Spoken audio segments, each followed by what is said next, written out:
Hey guys, it's week 2, and if you're watching this is the short video. Actually, this is the short video whether you're watching it or not. I'm Adam, this is Lindsay, but you already know that. That's why you're here.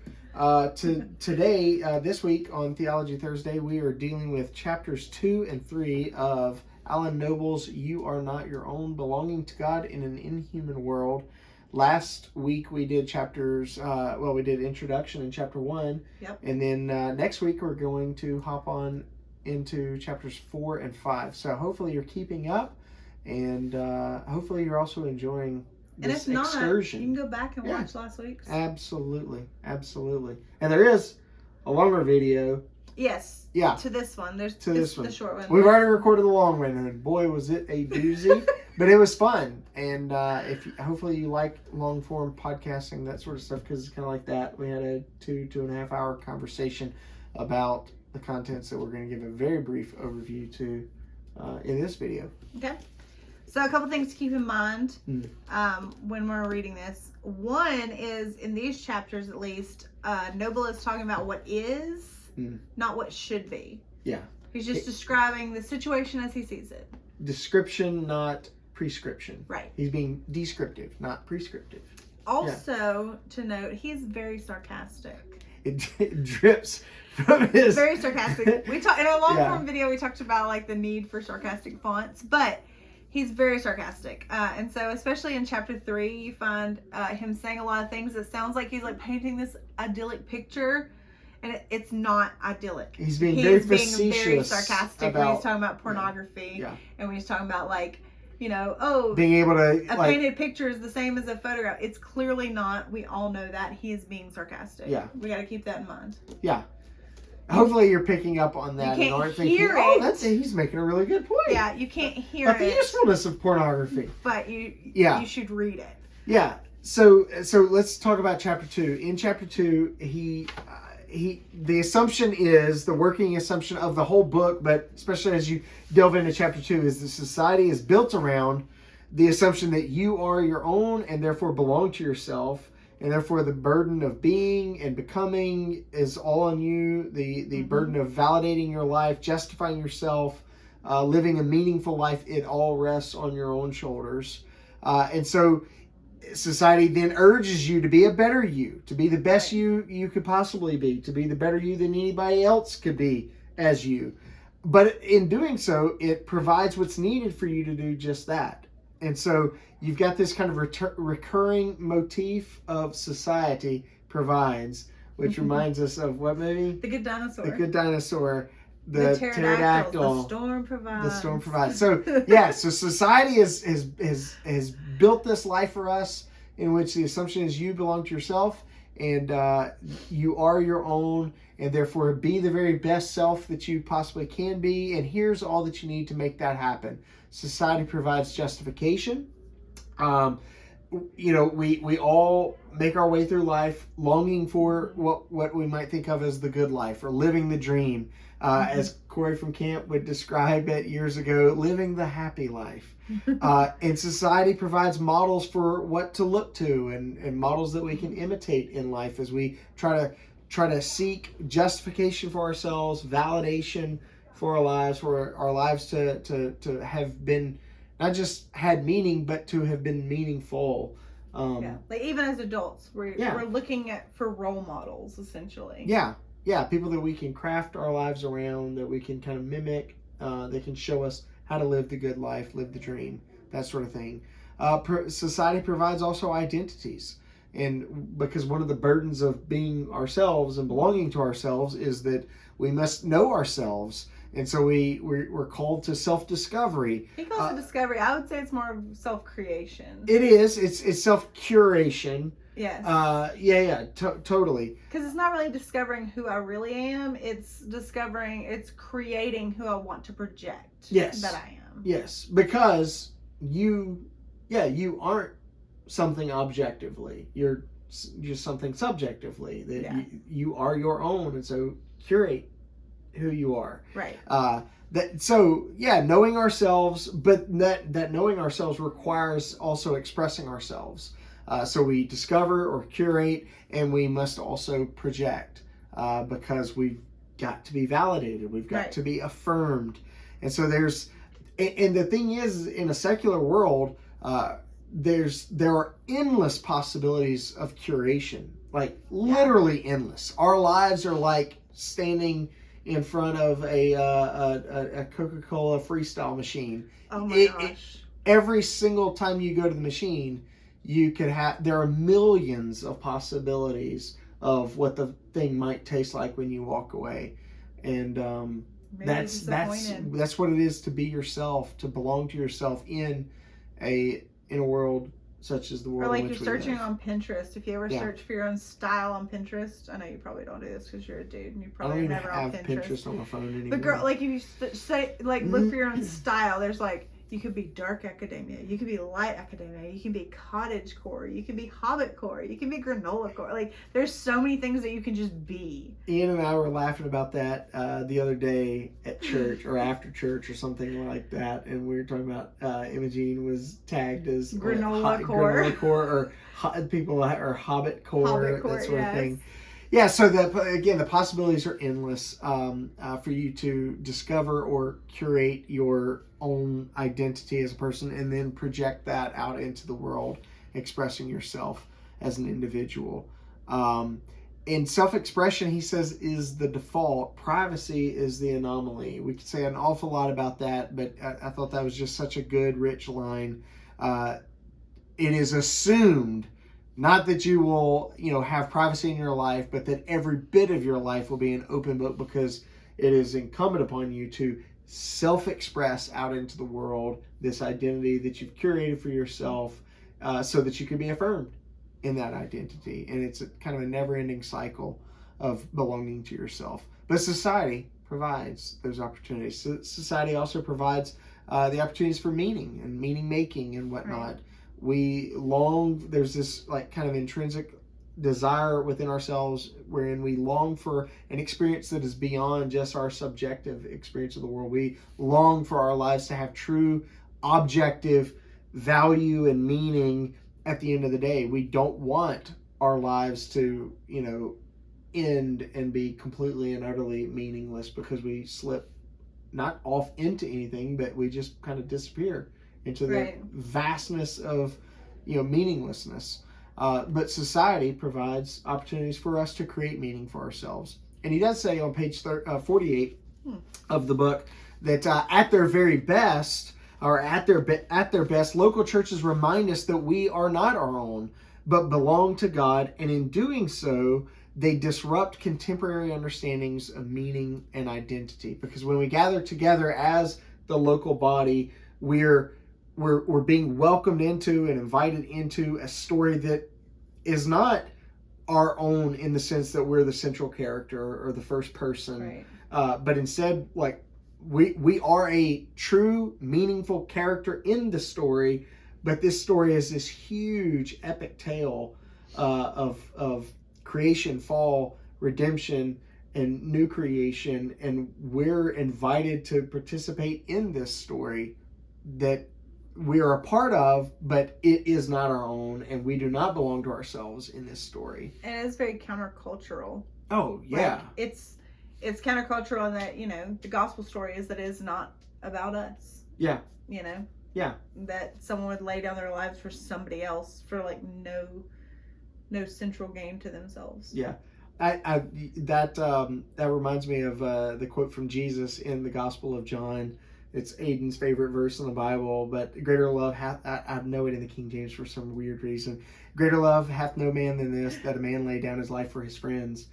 And even then, like, we think of how our experience of this, that, oh, Jesus died for me, but we think of it in a first person type way, but the way Jesus words it, he's the central character, that a man laid down his life for his friends.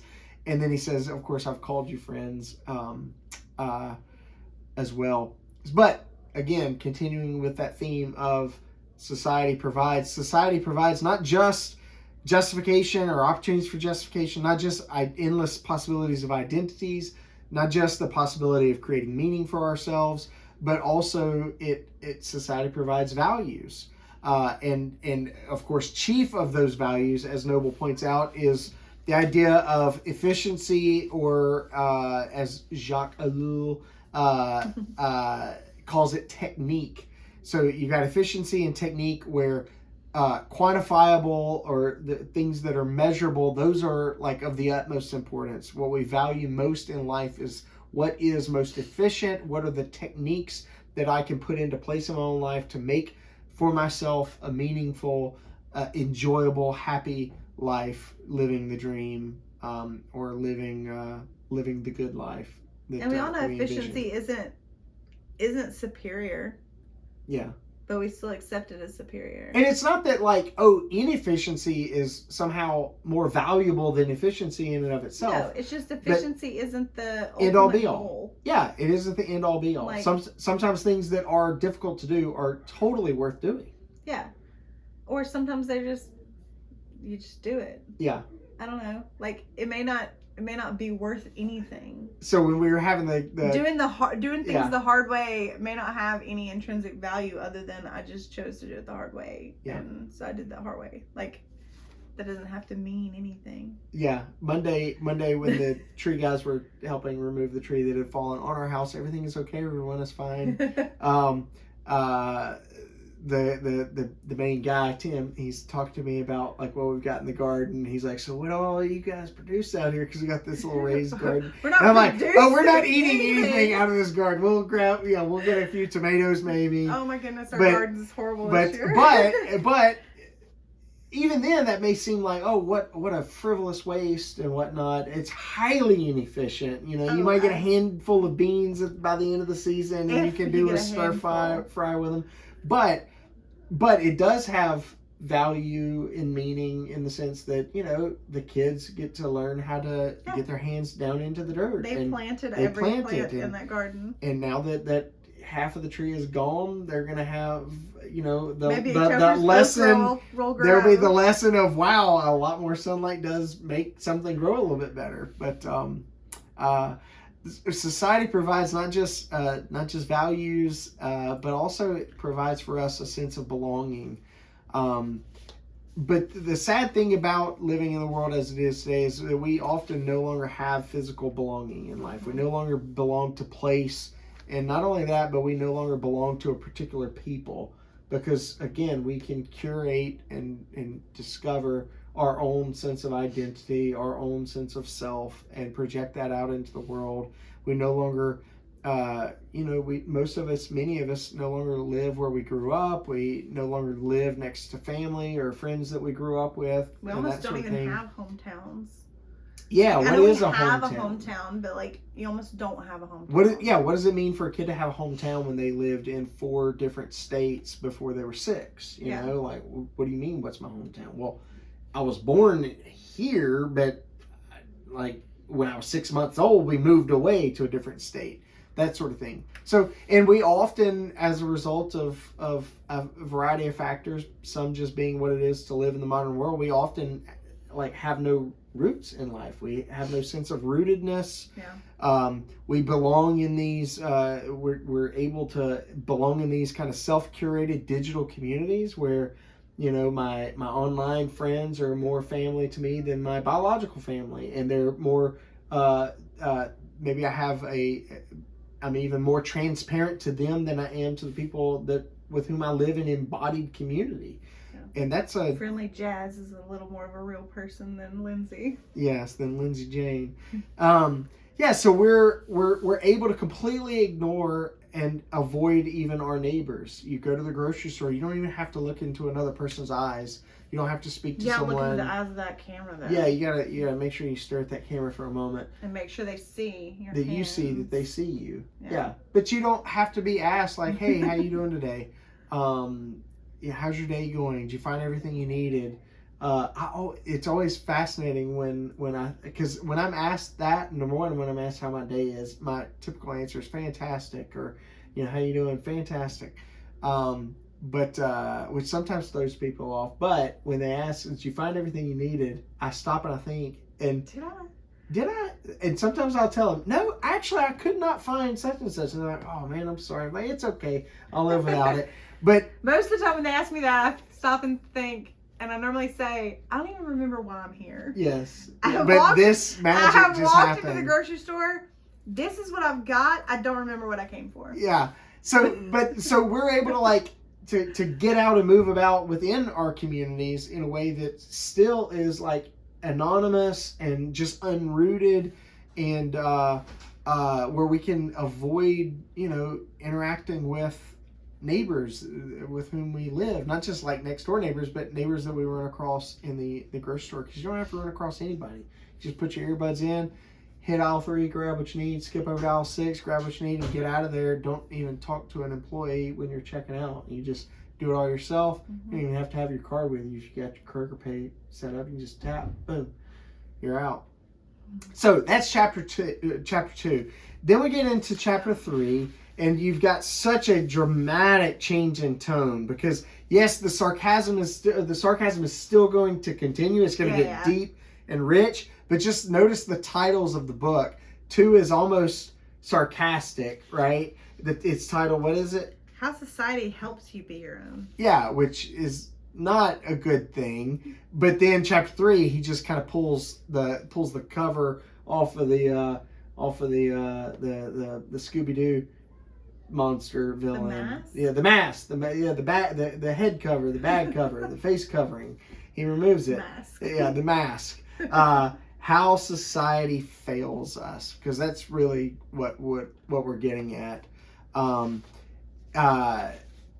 And it's fascinating. He talks a little bit about kind of this cycle of coping techniques or coping mechanisms, where our coping techniques lead to other coping techniques for those coping techniques, because we realize this is not sustainable. This thing that I'm doing to try to cope with life in the modern world, or try to cope with my meaningless, atomized life where I feel like I'm nobody and I do nothing. So I put into my life these coping techniques, but those seem like maybe they fail or they're harmful, and so we come up with other coping techniques to counter those coping techniques. It's like the romantic comedy when like you see the guy doing like everything wrong, and he just keeps doing more and more wrong. Like, oh, stop! And you're like, all the movie would be over if he could just communicate effectively in the beginning and just say, like, hey, I messed up. I actually did so and so. Like, it'd be over, and it would not roll credits. Right, it would not be funny, but like, he just keeps getting further and further away. Like just because he can't do the one easy thing of like be real. Yeah. And so it's that idea of like, you've got coping techniques, and then your coping techniques have coping techniques, and then you have coping techniques for your coping techniques that are for your coping techniques. And before you know it, you're like, have set a pergola on fire. Yeah. What was that thing called? It wasn't a pergola. This is the hopa? Yeah. It was a hopa. Okay. They had so much lacquer on it, it was an accident waiting to happen. Right. Yeah. So what you end up with is this unfulfilled promise of the good life. Goals are always shifting. We're always on the journey, never arriving at a destination. There are no clear goals, and so how can they ever be realized and attained? Because they're always just kind of adjusting, and we live in this endless, not just cycle of competition, but like endless spheres of competition. We're competing in every single parts of our lives, our work lives, our family lives, the way we raise our kids, the decisions we make about diapering and homeschooling or traditional schooling or private schooling, public schooling.